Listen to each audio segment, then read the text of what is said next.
Bagaimana kabarnya semua hari ini Bapak Ibu? Alhamdulillah, luar biasa, bersemangat, Allahu Akbar. Saya jadi semangat kembali Bapak Ibu ya. Oke, pertama-tama saya mengucapkan terima kasih banyak pada keluarga besar SD dan Pancasila yang sangat luar biasa, semangatnya sangat luar biasa. Terus kemudian selalu serta salam. Marilah senantiasa kita aturkan kepada Tuhan kita di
Bapak Ibu boleh tulis. Yang pertama adalah pembelajaran abad 21 itu harus berpusat kepada murid. Jadi seluruh kegiatan kita yang kita lakukan di sekolah, yang kita lakukan di dalam kelas, orientasinya harus kepada murid. Kita guru itu hanya sebagai fasilitator dan motivator. Guru bukan perpustakaan yang semua informasi harus didapat dari sama guru. Tidak, tapi guru itu hanya sebagai fasilitator yang memfasilitasi siswa belajar dan motivator yang memotivasi, yang mendorong siswa kita supaya mereka semangat belajar. Jadi tugas kita cuma dua Bapak Ibu. Jadi seluruh rangkaian kegiatan orientasinya kepada murid. Jadi guru itu menghamba kepada siswa. Menghamba bukan maksudnya kita sembah-sembah itu siswa, tidak. Memberikan pelayanan prima. Jadi seluruh kegiatan kita orientasinya kepada murid. Di dalam kelas kita ada 20 siswa, 30 siswa, 40 siswa, semua adalah anak emas. Tidak boleh ada anak perak, anak perunggu. Ya, apalagi anak tanah liat, ya, tidak ada. Semua adalah anak emas. Tidak boleh dibeda-bedakan. Mulai dari yang paling pintar sampai yang paling dalam tanda petik, ya, di kelas yang paling nakal, yang paling pokoknya semua harus sama kita layani. Makanya kalau di dalam pembelajarannya Ibu Rizky sama Bu Maryam di pendidikan guru penggerak ada namanya pembelajaran berdiferensiasi. Jadi memberikan pelayanan kepada anak sesuai dengan kemauannya, sesuai dengan kebutuhan. Tidak boleh kita ada 20 siswa anak sama semua kita pandang, tidak boleh. Masing-masing ini anak punya kebutuhan masing-masing, kecerdasannya masing-masing. Ada mungkin yang autis di dalam kelas, masa kita mau samakan dengan anak yang normal? Anda boleh. Dalam memberikan nilai, anak yang pintar membaca dengan yang tidak lancar membaca, masa sama nilainya? Tidak boleh. Ya, maksudnya nilainya bisa sama tapi perlakuannya beda. 80 pada anak idiot dengan 80 pada anak yang normal itu sama-sama dapat 80 tapi nilainya perlakuannya beda. Tapi kita tetap harus memberikan 80 walaupun dia tidak pintar membaca, tetap kasih 80. Ya. Jangan sampai nilai yang kita berikan itu menghambat laju mencapai masa depan. Memang benar, tidak ada anak yang tamat SD langsung jadi dokter, tidak ada. Tamat SD langsung jadi tentara, tidak ada. Tapi jangan sampai karena nilai yang kita berikan, anak kita tidak jadi apa-apa. Nah, contoh, Aco tamat tidak kuliah, ya, tamat SMA, mendaftar tentara, Kapri, udinya tinggi, ya, fisiknya bagus, cerdasannya bagus. Pantohir, apa itu pantohir Bapak itu? Tes terakhir kalau akademik ya. Nah, tes terakhir, situ biasanya dikumpulkan semua yang seleksi, kemudian akan datang Panglima Besar TNI bertanya, di mana rapornya Aco dari kelas 4 SD sampai SMA. Ternyata Bu Mariam guru kelas 4-nya, ya, berkasih Aco nilai KKM. Karena waktu ulangan tugasnya semua dihitung oleh Bu Mariam cuma dapat 55. Dikalkulasi di kalkulator nilainya cuma dapat 55. Tapi Bu Mariam sayang Aco. Kalau Aco saya kasih 55 tidak naik kelas karena Bu Mariam takut suatu dimarahi sama pengawas dan kepala sekolah. Ya kasih nilai 75. Ya. Artinya nilai kasihan saja supaya naik. Nah, pada saat Pantohir ternyata rata-rata nilai harus minimal 80. Maka otomatis Aco gugur gara-gara nilai kelas 4. Bu Mariam yang kasih nilai. Kalau Aco jatuh, kira-kira pada waktu itu siapa yang paling pertama dia ingat? Pasti Bu Mariam. Guru kelas 4. Langsung pulang Aco ke Bone. Cari masih hidup di tubuhnya. Di mana biasa parkir motornya? Nah. Jangan sampai itu terjadi. Jadi kita berikan nilai Bapak Ibu, berikanlah yang paling menguntungkan untuk peserta didik. Walaupun dia paling bodoh di kelas tak. Walaupun dia paling bodoh. Jangan pernah ponis masa depan siswa kita dengan kondisi yang ada sekarang ini. Coba bayangkan Bapak Ibu ya, bayangkan ada saya satu punya cerita, ini pengantar ya. Ada satu punya cerita waktu zaman dulu itu ada anak sekolah, ini SMA, anak SMA datang sekolah selalu sudah istirahat, baru dia datang sekolah. Tidak pernah masuk, ya, datang juga sekolah berkelahi di kerjanya. Yang karena sering diganggu terlambat, marah, pukul temannya. Akhirnya wali kelasnya pada waktu itu melapor sama kepala sekolah. Rapatlah dewan guru. Rapat dewan guru diputuskan ini anak keluar. Wali 1 ada guru BK. Guru BK ini protes sama kepala sekolah. Dia datang di ruangan kepala sekolah bilang, Pak, mohon maaf tadi kita kasih keluar itu anak sudah perlu pertimbangan tidak? Dia bilang, ya sudah, ini sudah mulai prosedur, ya sudah diputuskan oleh rapat dewan guru. Bapak, saya tanya itu anak kita kasih keluar terancam kita satu sekolah. Nah, kenapa? Itu anak bapaknya adalah kepala perampok. Coba kalau itu bapaknya tahu anaknya dikasih keluar, kita semua terancam. Yang pertama sekolah. Nah, suruh anggotanya datang rampok, kita punya barang-barang di sini habis semua yang sedita. Yang kedua, kita juga guru terancam. Kalau ini anak sentimen, mungkin bukan dia pelakunya, nah suruh temannya. Jadi, kenapa kok tidak bilang tadi waktu rapat? Tidak enak masalah seperti ini diungkapkan di rapat. Jadi bagaimana Pak? Panggil kembali itu siswa. Saya jadi jaminannya, kata guru BK tadi. Saya jadi jaminannya. Kasih saya waktu 1 bulan. Kalau anak ini tidak berubah, silakan Bapak kasih keluar. Ya, akhirnya dia bilang, ya, kau tanggung jawab. Akhirnya si guru BK tadi bertemu dengan si anak tadi mengatakan, nak, Kamu masuk kembali sekolah, terserah apa mau bikin di sekolah. Yang penting kamu tetap harus ke sekolah. Terserah kamu belajar apa, terserah. Yang penting datang ke sekolah. Apa yang kamu lakukan di sekolah? Sebelum kamu beraktivitas di dalam sekolah, yang pertama harus kamu lakukan adalah datang ke ruang BK, lapor kepada saya bahwa kamu sudah ada di sekolah. Jalan 1 minggu pertama, dia datang jam 10, lapor, ya. Oke, silakan. Berjalan, akhirnya mulai dari jam 10, mulai jam 9, mulai jam 8, jam 7 sudah ada di sekolah melapor. Berarti sudah ada perubahan.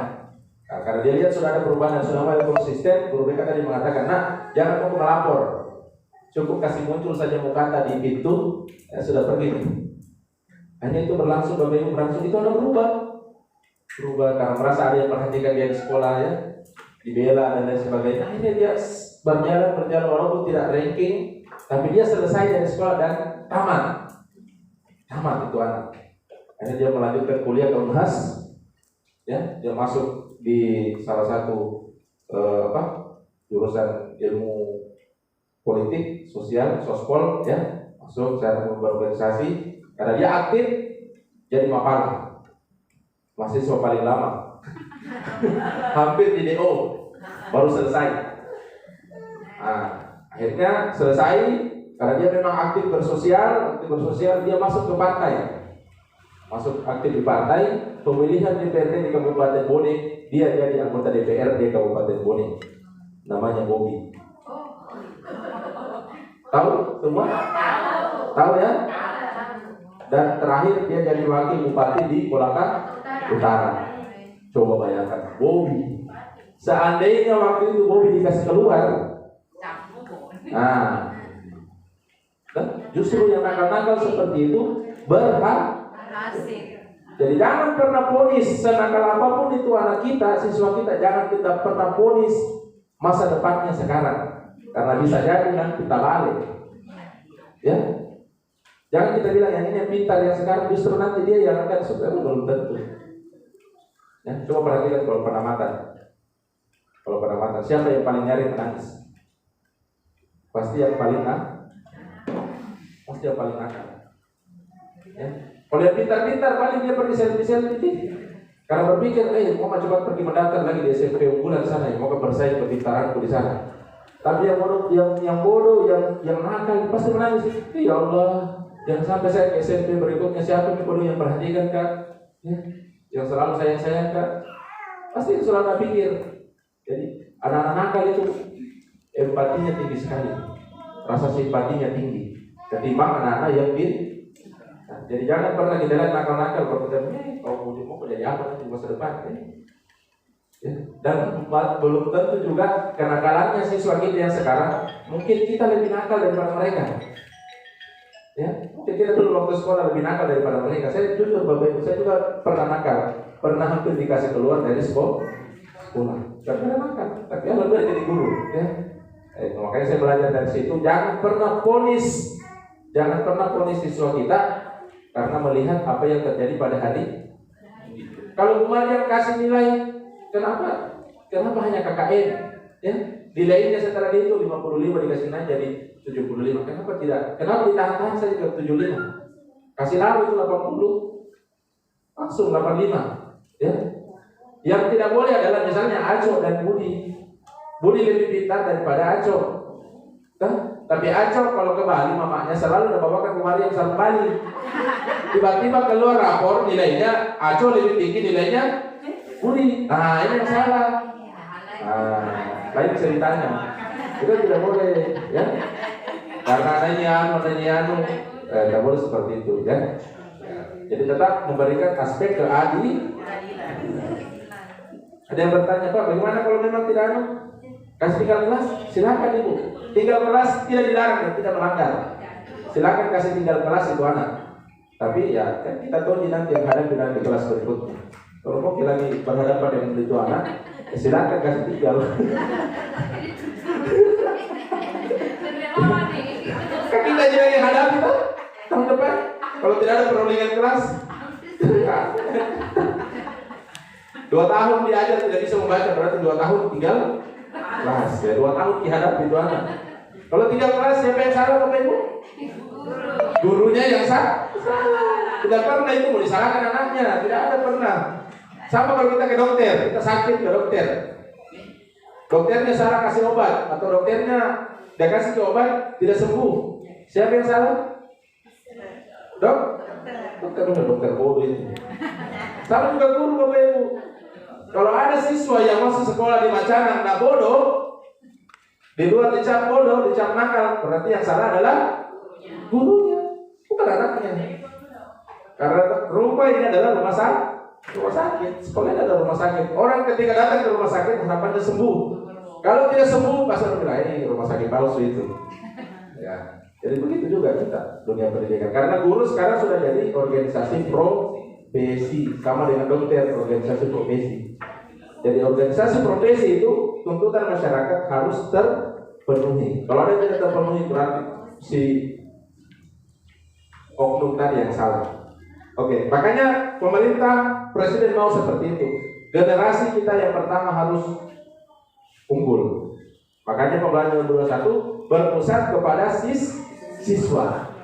Jadi layani itu siswa kita. Apa maunya ikuti? Tapi bukan dalam tanda petik ya. Biar sudah salah-salah mau diikuti juga kita luruskan. Ya, gitu. Kemudian ciri pembelajaran bersuatu yang kedua adalah dekat dengan teknologi. Mohon maaf Bapak Ibu, tidak boleh lagi ada guru yang TBC di abad 21. Apa itu TBC Bapak Ibu? Tidak bisa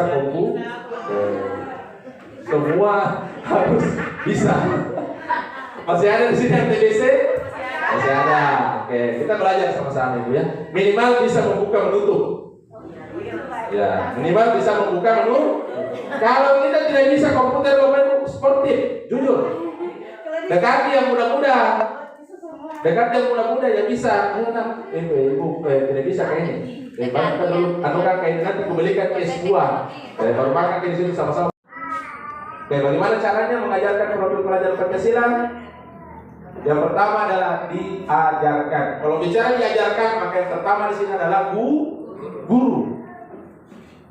Setelah diajarkan, dibiasakan.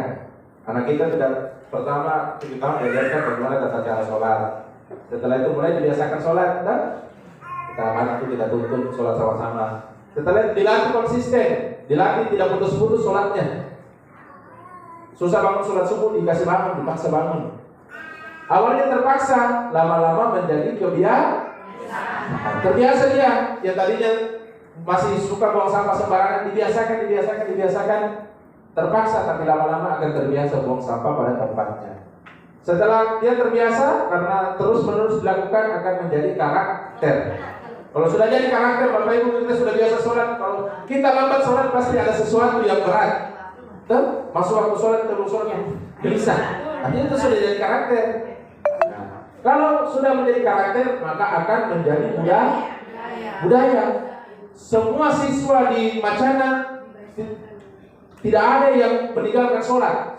Kalau waktu Duhur masuk azan, semua siswa berlomba-lomba masuk ke masjid. Itu artinya sudah jadi budaya. Tapi kalau masih 1-2 yang masuk, itu belum jadi budaya, masih sampai batas menjadi karakter. Hanya beberapa orang saja. Dan kalau sudah jadi budaya, artinya semua sudah sepakat. Jadi itu, jadi diajarkan, dibiasakan, dilatih konsisten, menjadi sebuah kebiasaan, menjadi karakter, dan harapannya nanti menjadi budaya. Dan profil pelajar Pancasila yang dimaksud itu menjadi sebuah budaya khas kita orang Indonesia. Jadi ditahu, ya. Kalau sudah itu akan menjadi sebuah keteladanan, ya. Saya taruh laptop di sini. Oke. Yang mana itu profil pelajar Pancasila? Ya, yaitu sumber daya manusia yang unggul. Jadi profil pelajar Pancasila yang dimaksud adalah menjadi sumber daya manusia yang unggul menuju Indonesia maju, Indonesia emas tahun 2045. 100 tahun Indonesia merdeka, mau dilihat ini hasilnya pendidikan kita seperti apa. Jangan sampai masih seperti ini saja. 2045 itu berapa umur kita? Ya, 2045 nanti. Ibu masih mengajar di 2045 Bu? Sudah pensiun ya? Mohon maaf mungkin sudah ada yang membilahi topik wal hidayah. Bahaya innalillah. Ya. Saya itu hitung-hitung itu masa kerjaku 2045 itu kalau panjang umur sehat pas masuk usia pensiunku. Ya, 2040 berarti kalau saya yang pensiun mungkin yang sudah mohon maaf yang sudah lebih dulu jadi guru daripada saya, ya berarti lebih dulu lagi pensiunnya. Tapi ukuran siswa kita Bapak Ibu yang dihitung di 2045 yang sukses di masa depan yang di 2045 adalah siswa yang kita ajar sekarang. Siswa kita yang belajar di kelas 1, kelas 2, kelas 3, 4, 5 itu nanti akan dilihat di 2045. Sekarang kan 2021 ya, berarti berapa tahun lagi itu 2045? Ya, kita dapat 14 tahun ke depan. Jadi perubahan itu besar. Nanti mereka yang akan berdiri Bapak Ibu. Dilihat nanti apakah mereka sudah menjadi pembelajaran belajar sepanjang hayat yang memiliki kompetensi global dan berperilaku sesuai dengan nilai Pancasila, atau semua sudah jadi orang Barat, semua sudah jadi orang Korea. Nah, ini pertaruhan kita. Kalau guru-gurunya sekarang tidak berusaha memperkuat karakter Pancasila anak-anak kita, dikhawatirkan 2045 bukan lagi Indonesia namanya, berubah nama. Kita kan tidak tahu kan? Tidak tahu. Berubah. Karena sekarang budaya asing semua yang masuk Korea. Siswa kita tidak ada yang hafal lagu-lagu wajib. Tapi kalau lagu Korea hafal semua. Ya, gaya-gayanya sekarang tidak ada bilang yang mau pakai ya, justru pakaiannya lebih senang kalau kayak Barat ya. Ya. Minggu lalu saya ke Bali Bapak Ibu. Saya ke Bali, saya lihat penampilannya orang Barat di sana luar biasa. Ada saya ketemu orang Indonesia, penampilannya lebih parah daripada orang Barat. Sudah ke Barat-baratan. Orang Barat naik motor Bapak Ibu cuma pakai BH sama pakai celana pendek, naik motor putih tinggi, enak dilihat. Ada orang Indonesia dia ikuti, pakai BH, pakai celana pendek, tapi pendek hitam. Bukannya senang dilihat, malah menakutkan ya. Tapi mau juga jadi seperti orang Barat, kita jadi orang Indonesia saja ya. Kalau orang Barat enak dilihat ya, karena putih, tinggi, bersih. Kita orang Indonesia kadang-kadang ya. Hitam. Apalagi kalau dari timur pakai begitu ya. Bukannya kita senang lihat, malah ketakutan. Oke? Nah, yang mana yang dimaksud dengan problem belajar Pancasila? Ada 6. Apa yang pertama Bu Maryam? Apa yang pertama?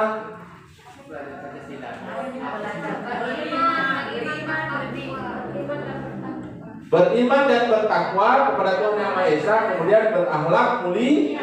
Ini yang pertama Bapak Ibu. Pastikan siswa kita tidak ada yang tidak percaya Tuhan. Adakah siswa kita tidak percaya Tuhan? Tidak boleh. Karena kita Indonesia ketuhanan yang maha esa. Sila pertama kita. Jadi kalau ada orang Indonesia yang tidak percaya sama Tuhan, itu melanggar konstitusi kita. Walaupun sebenarnya banyak sekali ya, kemarin waktu kita kuliah di kampus, banyak sekali teman-teman kita yang tidak percaya Tuhan. Utamanya anak-anak yang kajian-kajian aliran kiri, aliran komunis. Banyak sekarang di kampus, beberapa hati anak yang kuliah di Makassar. Dia belajar di mana? Harus kita tahu Bapak Ibu. Karena di mahasiswa itu di kampus ada organisasi-organisasi mahasiswa, itu kajian-kajian mereka, kajian-kajian komunis, kajian-kajian Karl Marx, kajian-kajian Lenin. Itu kalau mereka ikut kajian itu pasti mereka tidak percaya yang namanya Tuhan. Bahkan di UIN Alauddin itu pernah ada spanduk besar di sana tertulis selamat datang di kawasan anti Tuhan. Anak mahasiswa UIN yang saya pilih itu. Hati-hati Bapak Ibu, anak kita yang kuliah di Makassar, kita tenang-tenang di Bone, ternyata anaknya sudah ateis, sudah percaya lagi Tuhan. Banyak kejadian seperti itu. Ya, dicek-cek juga dia terus pemikirannya ya Bapak Ibu. Karena kenapa? Mereka kajiannya memang kajian-kajian komunis. Mereka kajiannya kajian-kajian Karl Marx, Kalau Karl Marx itu memang menolak Tuhan, dia menolak pencipta. Dia katakan alam semesta, manusia dan kehidupan itu hanya sekumpulan materi. Sekumpulan materi. Materi terjadi dialektika materialisme, kemudian menghasilkan materi baru. Ya, materi berbenturan dengan materi menghasilkan materi baru. Kita mati, matinya kembali jadi materi. Mereka tidak percaya ada hari akhir. Tidak percaya mereka ada hari kiamat. Tidak percaya mereka. Hari kiamat itu terjadi karena memang dunia ini sudah tua. Antara bulan, matahari, bintang itu saling bertabrakan. Itu yang disebut dengan kiamat. Tapi mereka tidak percaya itu adalah hari akhir. Mereka katakan karena memang materi sudah rusak. Ada seperti itu di kampus, hanya di Bapak Ibu. Ya, bahkan di UIN, Universitas Islam Negeri itu pernah saya tahu karena saya sering bolak-balik. Jalur saya dari rumah ke sekolah itu selalu lewat UIN. Spanduk besarnya tertulis selamat datang di kawasan anti Tuhan. Luar biasa. Dan itu anak Islam yang tulis. Tidak mungkin agama lain yang masuk di UIN kan? Pasti anak-anak Islam. Tapi masalahnya mereka tidak percaya Tuhan. Itu ya. Pastikan. Makanya di SD adalah fondasi. Bapak Ibu yang mohon maaf di kelas 1, ini tanggung jawabnya besar sekali. Jangan dibilang guru kelas 1 itu guru yang justru di kelas 1 itu disimpan yang bagus-bagus.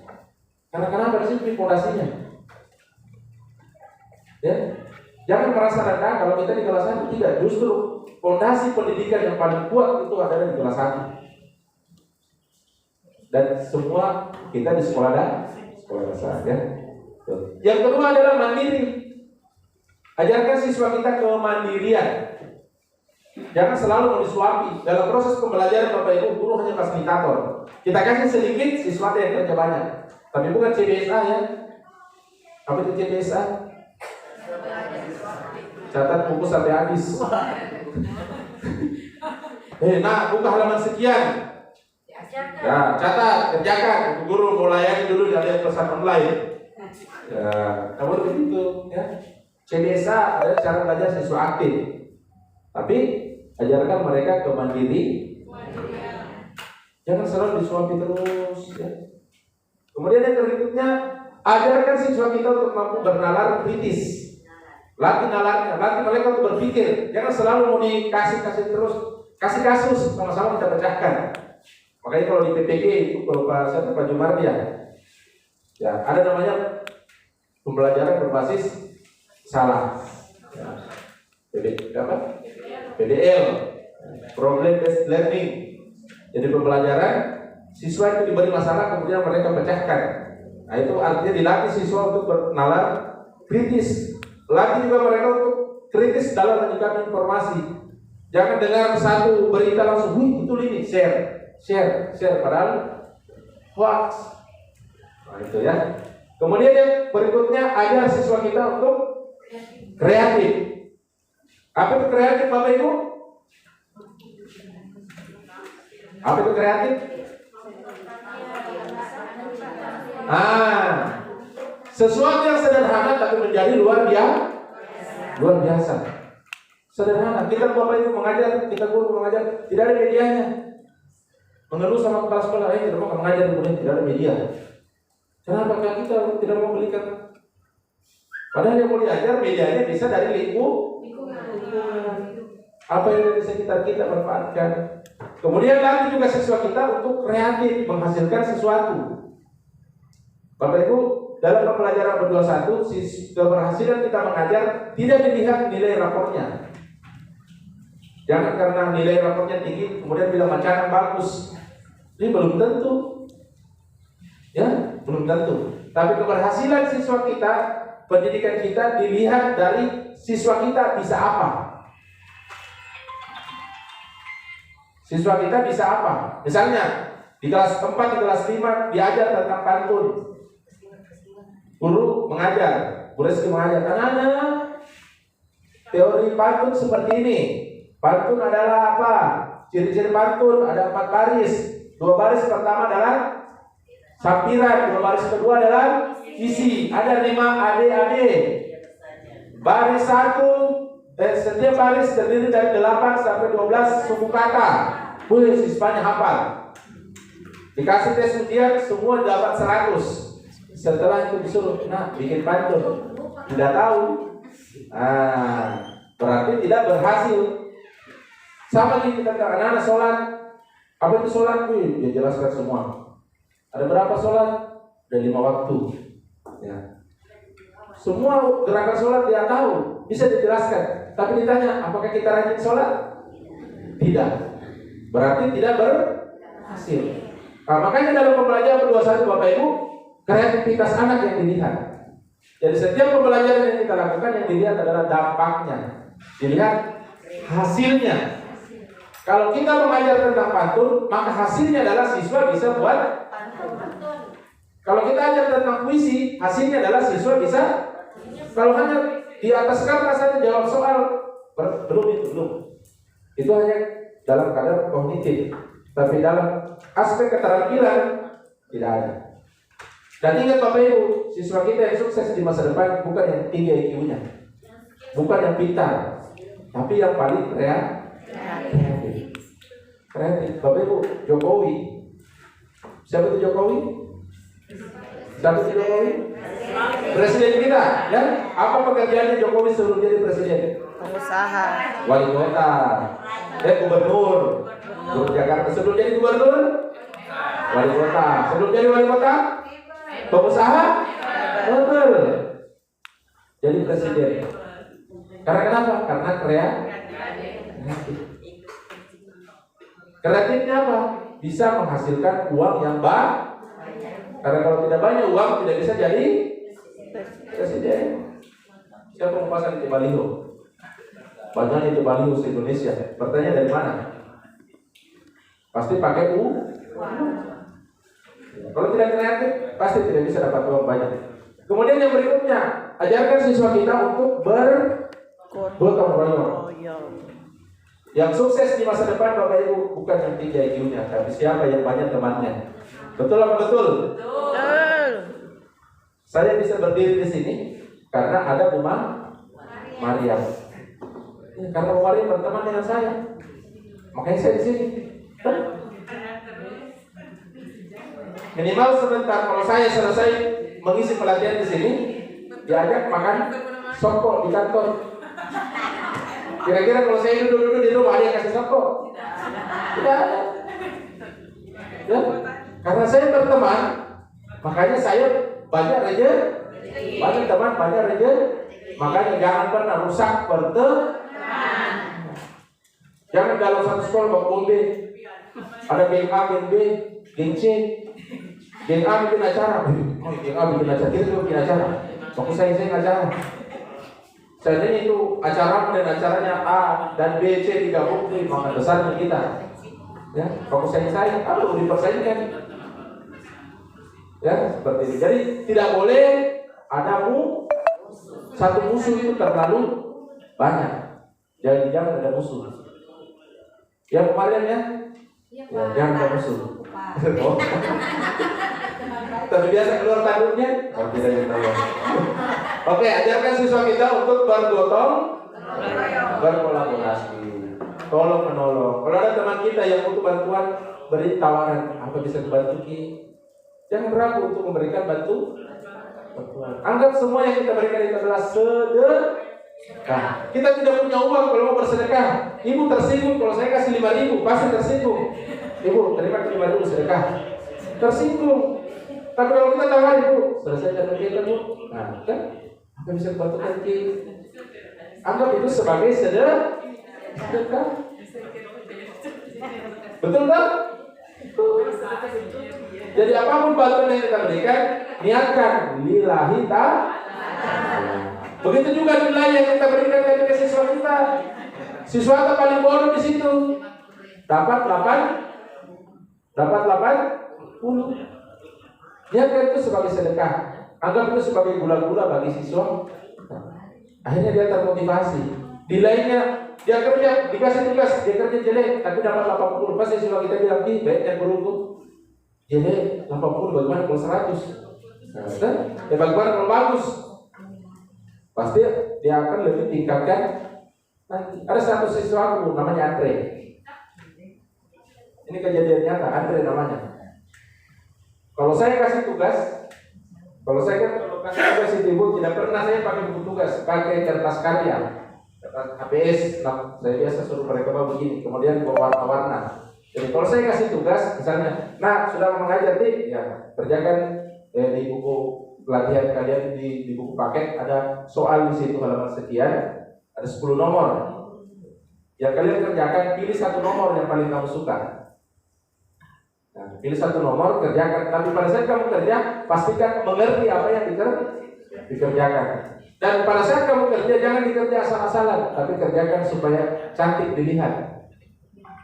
Saya kasih tugas gambar kubus.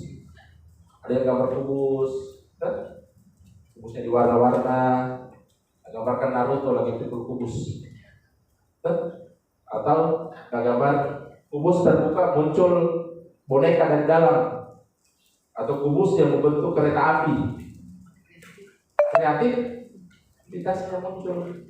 Padahal kita hanya mengajarkan kubus. Tapi Andre, Bapak Ibu tadi, kalau saya suruh gambar membuat karya, ini satu lembar isinya cuma sedikit. Yang terisi cuma di atas, ini di bawah kosong. Yang terisi cuma sedikit. Mana tulisannya kecil, kayak gergaji. Kalau Bu Maria yang periksa pasti dapat 30. Karena Bu Maria pakai penilaian dosen killer, guru killer, ya. Saya ya, bagaimana masa? Sudah jelek tulisannya kecil tidak bisa dibaca. Ayo, dapat 30. Tapi karena saya periksa Bapak Ibu, saya kasih nilai 80. Jeleknya kenapa dapat 80? Tidak, saya hargai pekerjaan mana. Jadi yang saya hargai adalah kemauannya untuk bekerja. Setelah saya kasih nilai, tempel di papan pajangan, dilihat sama semua temannya. Saya tempel berdampingan dengan yang bagus. Pastikan Andre malu sendiri toh. Nah, akhirnya aku mulai besok mulai terisi sedikit. Lama-lama akhirnya full. Nah, itu berproses. Karena anak itu pasti berpikir, ya, masa teman saya bisa bagus, saya tidak. Akhirnya Andre tamat, Bapak Ibu. Saya kasih nilai seperti itu. Akhirnya dia tamat. Lalu dia ke Surabaya. Terakhir saya datang ke Surabaya. Bapaknya sekitar 2 tahun berikutnya datang ke sekolah. Kita bertamu. Assalamualaikum Pak. Bapaknya Andre, bikin apa Ki? Ini saya sahkan ijazahnya Andre karena tahun depan itu sudah mulai kelas 3. Ya, jadi kata sekolah harus disahkan ijazahnya pada administrasi baru. Bagaimana kabarnya Andre sekarang Pak? Iya, alhamdulillah Pak. Berkat bimbingan Andre sekarang sudah di Surabaya. Dia masuk di boarding school, sekolah boarding school. Karena alhamdulillah karena nilainya bagus dulu Pak waktu di SD IKIP, dia lolos di situ. Ya, masuk. Karena nilai rapor yang dilihat kan, dia masuk. Dan alhamdulillah Pak Andre sekarang dia semangat belajar dan sudah sering mewakili sekolahnya untuk Olimpiade IPA dan Matematika. Pas dia dengar itu, dia cerita itu, langsung muka ketawa. Tapi tidak mau ketawa karena nanti tersinggung bapaknya. Semoga ketawa dalam hati langsung, ya Allah, Andre yang dulu pekerjaannya seperti itu, mewakili sekolahnya untuk Olimpiade IPA dan Matematika. Padahal hanya nilai 80 yang saya kan. Seandainya saya tidak kasih itu, saya kasih misalnya seperti nilainya Umar yang nilai KKN, dia sekolah di daerah Rampung Ciniraya. Kalau tidak pernah ke Makassar, daerah Rampung Ciniraya, daerah pinggir-pinggir situ, daerah kanal. Di situ ada SMP swasta. Di situ berkumpul bagi samlem, ya. Dia yang kalau tawuran mau busur-busur. Itu nanti temannya Andre. Kira-kira Andre jadi apa? Pasti akan bergabung dengan teman-temannya. Tapi alhamdulillah karena nilai 80 yang saya kasih, Bismillah, ya, Bismillah. Insya Allah 80 untuk masa depan, untuk masa depan, untuk masa depan, untuk masa depan. Betul, belum di kuliah sudah terbuk. Tadi pagi Bapak Ibu saya di WA lagi sama orang tua siswa. Orang tua siswa saya sudah tamat, sekarang baru penamatan di SMP, di MTS model. Dia WA saya, Pak, tapi mohon maaf, saya mau berbagi kebahagiaan pagi-pagi. Alhamdulillah anak sambil Firdan Nabisa lulus SMP, MTS dengan predikat nilai ujian tertinggi. Padahal ini Safila dulu waktu saya di kelas 4, dia hanya ranking, dia masuk 10 besar, tapi dia hanya ranking 5. Setelah saya ajar, saya lihat ternyata pintar, hanya belum keluar potensinya.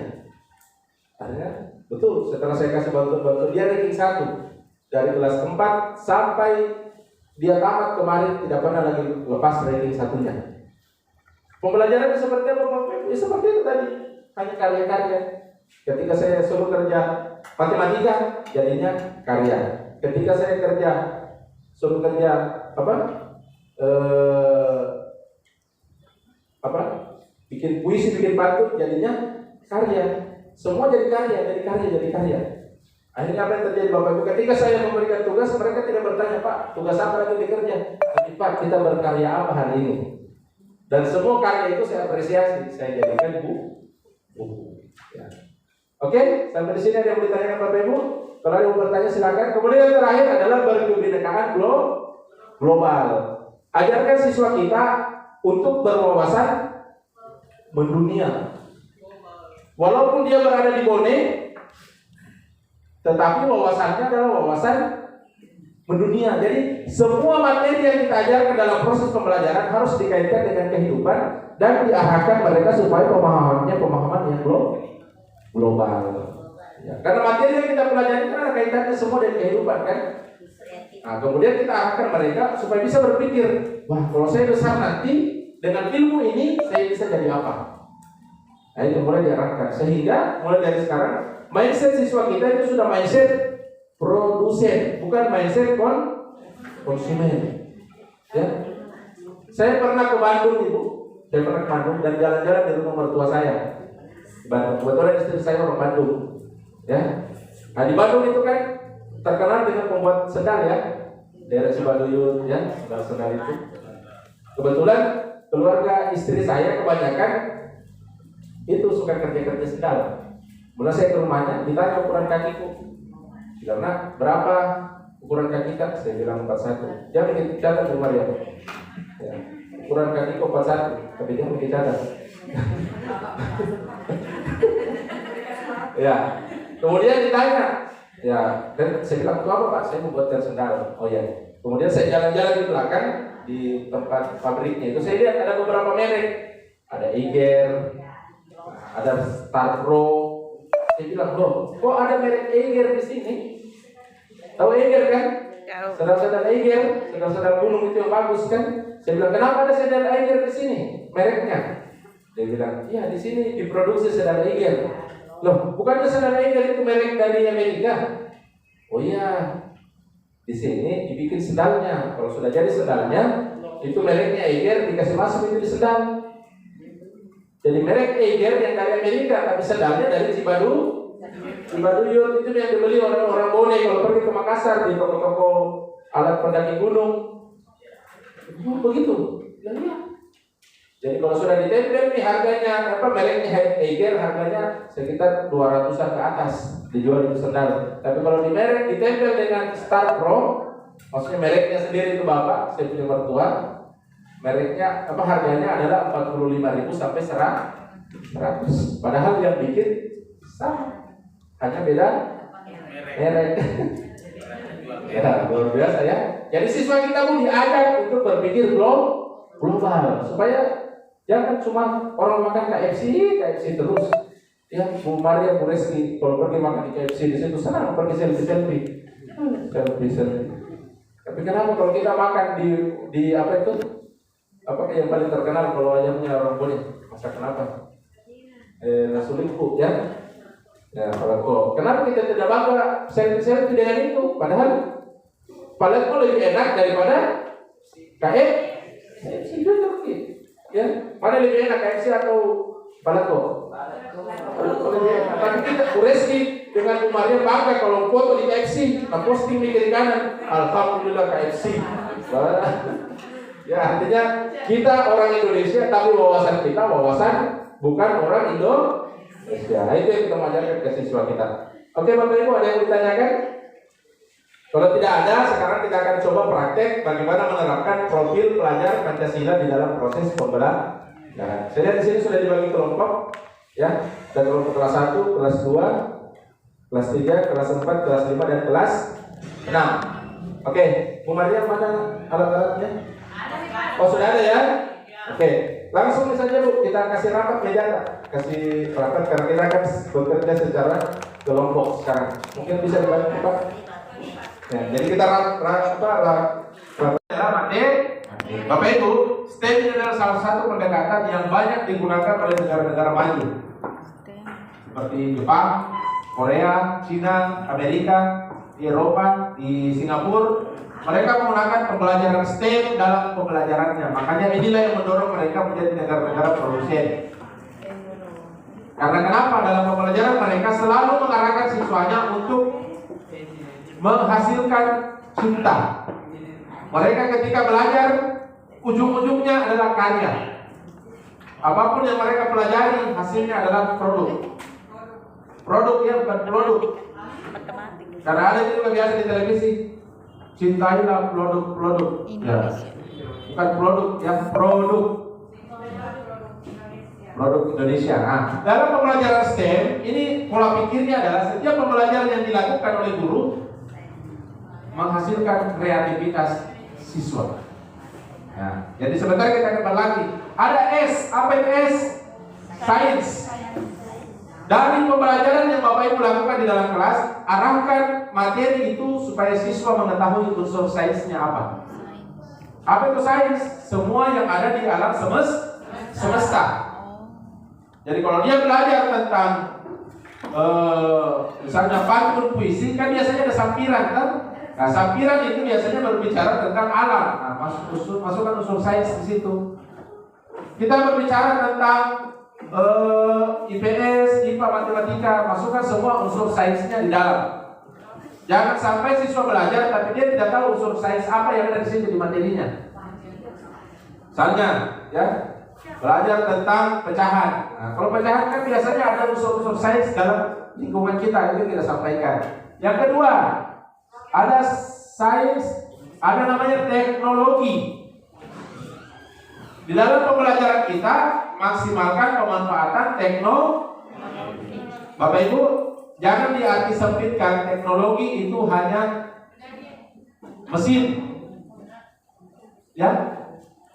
Segala sesuatu yang ada di lingkungan kita semua adalah teknologi. Meja, kursi, sendok, lidi, kapur, papan tulis, semua adalah teknologi dan bisa dimanfaatkan dalam proses pembelajaran, termasuk ada itu dos, semua adalah teknologi. Bapak Ibu memasak di rumah, mau buka tutup botol, tidak ada alat pembuka botol, pakai gigi, ya, berarti gigi juga adalah teknologi. Mempermudah pekerjaan. Ya, Ibu pintar sekali. Ya, Ibu guru kelas berapa Ibu? Kelas 5, pasti pernah mengajarkan pesawat sederhana Bu ya. Iya, pintar sekali. Ya, pokoknya segala sesuatu yang bisa membantu memudahkan pekerjaan manusia disebut dengan teknologi. Makanya dalam pembelajaran manfaatkanlah teknologi. Maksimalkan pemanfaatan teknologi. Yang kedua, ada engineering. Apa itu engineering? Engineering itu bahasa Inggrisnya adalah insinyur. Engineer, designer. Jadi dalam proses pembelajaran yang Bapak Ibu lakukan, usahakan ada aktivitas di mana siswa kita menjadi seorang desainer, menjadi seorang insinyur. Walaupun prakteknya sederhana. Misalnya contoh, Ibu mengajarkan materi tentang gerak di kelas 5. Nah, diajarkan alat gerak manusia, ada tangan, ada kaki. Nah, setelah itu, ajarkan siswa kita untuk membuat sebuah kreativitas yang mereka lebih paham lagi apa itu gerak. Ada di siswa kita yang buat tentang pergi ambil daun ubi, tangkai daun ubi, dia bikin jadi wayang. Nah, ada yang ambil pelepah daun pisang, dia bikin jadi kuda-kuda. Nah, yang penting ada unsur-unsur geraknya di situ. Jadi ada namanya engineer. Mereka membuat hal yang sederhana, tetapi membantu mereka untuk memahami konsep. Ya, dan mereka ada unsur desainnya di situ. Mereka mendesain. Makanya tadi saya bilang karya siswa saya itu selalu membuat karya. Karena saya mau melatih mereka membuat sebuah desain, mau menjadi seorang pendesain. Kalau mereka sudah berusaha untuk menjadi engineer, maka sesungguhnya ini mereka sudah mindsetnya adalah mindset produsen. Ya, di Jepang itu Bapak Ibu anak SD itu sudah bisa bikin robot sendiri, bikin mobil-mobilan sendiri, ya, kalkulator sendiri. Itu anak-anak di Jepang karena memang dari dulu mereka sudah menerapkan pembelajaran STEM. Nah, Indonesia baru mulai, tapi tidak apa-apa, ya, jangan terlambat. Tidak ada kata terlambat. Kemudian engineering ada namanya matematika. Dalam setiap pembelajaran yang kita lakukan, Bapak Ibu tidak pernah lepas yang namanya matematika. Karena matematika ini adalah ilmu terapan yang sangat dekat dengan kehidupan kita. Tidak pernah lepas, Bapak Ibu. Mohon maaf, ibu-ibu pakai kerudung, apakah ada matematikanya? Ada. Kalau tidak seimbang pasti tidak kan? Ibu pakai lipstik, apakah ada matematikanya? Ada. Kalau sarung mancing ke atas, kira-kira cantik tidak? Beda tidak kita keluar? Tidak, ya. Jadi harus seimbang. Apalagi yang ukir-ukir ini, ya. Kalau satu tipis, satu lebar, beda keluar? Tidak, ya. Jadi harus seimbang. Lambat gitu. Kalau mau pergi pestanya jam 10, dia berdatang berada di tempat subuh. Sudah langsung salon. Betul Ibu? Ya. Tidak intermezzo walaupun betul ya. Matematika. Bapak Ibu melipat baju. Ada matematikanya? Ada. Kalau dikasih masuk hanya sembarang di dalam lemari, baru sedikit yang masuk sudah full. Tapi kalau dilipat bagus-bagus, bisa masuk banyak ya. Ibu bapak terima gaji tiap bulan. Ya, ibu yang terima amplopnya ya. Ya. Apakah itu matematika? Matematika. Kalau ibu tidak pintar mengatur dalam 1 bulan, baru setengah bulan sudah gantung diri, ya, cekek leher karena habis di tengah jalan. Tapi kalau bagus ke matematikanya, 1 bulan cukup terus, ya, cukup terus. Tidak ada utang kiri kanan. Oke. Nah, ini semua Bapak Ibu harus masuk dalam proses pembelajaran. Sama juga kalau bikin kue, ini matematika sekali tuh. Berapa menteganya, berapa terigunya, maizenanya berapa ya. Karena kalau ukurannya tidak pas, pasti kuenya tidak enak. Kalau memasak, ya bumbunya ada semua takaran-takaran. Itu semua dalam matematika. Makanya ini semua harus masuk dalam satu kali proses pembelajaran. Oke. Ada yang mau ditanyakan? Jadi kan STEM, sains, teknologi, engineering, matematika. Ajarkan siswa kita kenal lingkungan, gunakan teknologi, jadikan mereka sebagai desainernya, perancangnya, masukkan unsur matematika di dalamnya. Dan jangan lupa setiap materi yang kita ajarkan kepada peserta didik kita senantiasa mengarah kepada profil pelajar Pancasila. Kenalkan Tuhan, ajak mereka mandiri, ajak mereka untuk bernalar kritis, kreatifnya ditingkatkan, bergotong royong, dan berwawasan global. Jadilah orang Bugis yang mendunia. Saya kemarin 2019 ke Malaysia, jalan-jalan ke mall kemana di Malaysia, selalu bertemu orang Indonesia. Saya beli sepatu, beli baju, dilayani orang Indonesia. Saya tanya, loh, ini semua orang Indonesia ya? Iya, berkumpul semua, kita cerita. Ada dari Sumedang, ada dari Madura, ada tuh orang Bugis. Ya, saya tanya, bikin apa di sini? Di kota ini bukan, ini namanya orang Cina, kami hanya menjaga. Di jauh-jauh ke Malaysia hanya mau datang jaga toko, mau datang jaga jualan. Ya, saya bilang, kenapa orang Indonesia kalau pergi ke luar negeri selalu jadi pembantu? Ya, kenapa kita tidak jadi bos di sana? Nah, inilah yang kita mau lakukan, ya. Ya, oke. Nah, kita akan membuat sebuah proyek pembelajaran roller coaster. Pernah lihat roller coaster? Pernah naik roller coaster di kelas tinggi? Ya. Pernah naik seluncuran? Masa tidak pernah bereski? Itu dia sedikit ya, ada seluncuran. Atau pernah di waterboom? Ya, pernah ya.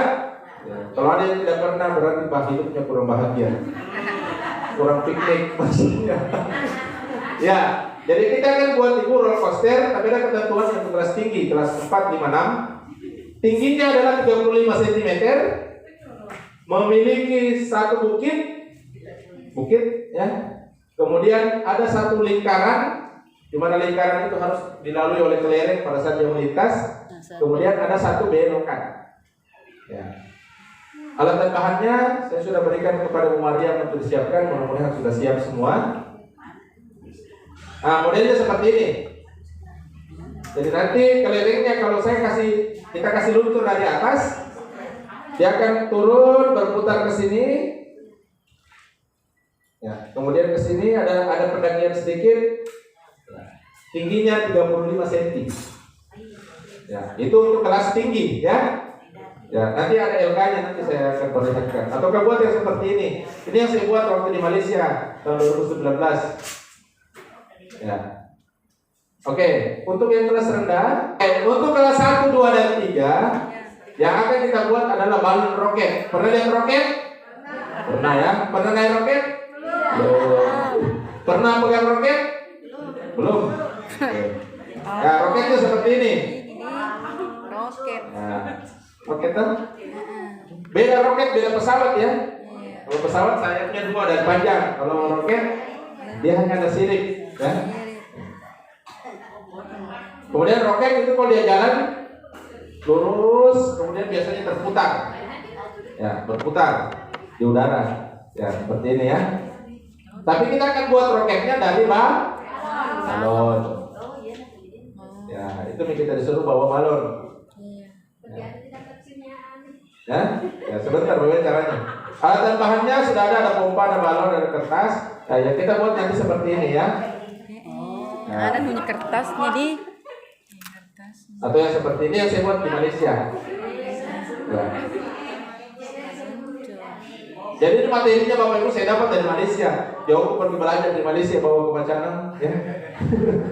Ya. Dibuat seperti itu. Oke? Saya. Ada itu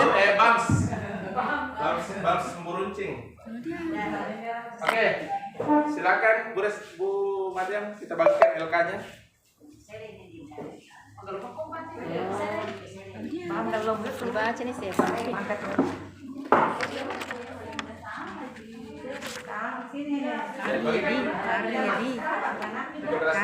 Siapkan alat. Waktu kita sampai pukul jam 12. Silakan dikerjakan. Ya, 2 jam.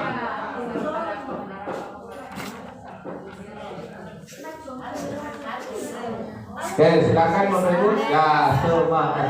Tapi hati-hati, utamanya pakai balon karena akan sering pecah. Ya, akan sering pecah. Caranya adalah double tipnya jangan sampai kena balon. Double tipnya jangan sampai kena balon. Jadi caranya balonnya kita bungkus dulu pakai lakban. Kita bungkus dulu pakai itu karton.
Tony ya sama Putra.